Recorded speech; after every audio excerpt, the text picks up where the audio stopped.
Port were minor premiers 3 times in a row, and they finally won that flag in 204 under Choco. You can make a case that they underachieved then, more so than under Hinkley, personally. Well, they had a star-studded Yeah. team back in those days, that's for sure.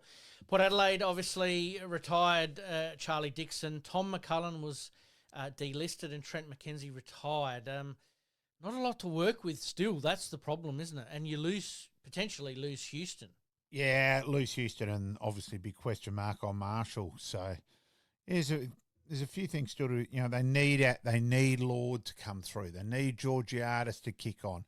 They're going to have a very young forward line to rely on those, because it's going to be Lord, Georgiadis, possibly Marshall, and probably Lukosius. So it's going to be very young.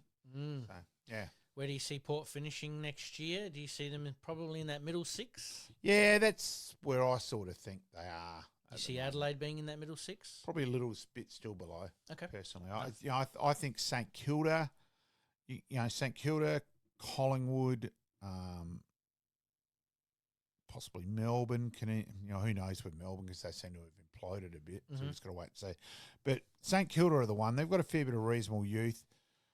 Bizarrely getting, draft choice 8 as a compensation for battle. Like, jeez. Yep. IKEA start the car market moment. It's like being given a Rolls for trading in a mini minor.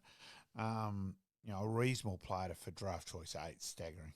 So, and that's all because of the length of the system, contract. And that needs to change. And it does, because you can also make accusations that the side clubs can confer. You pay that a bit, so we'll let it go through. And, it's just, I just think there shouldn't be compensation.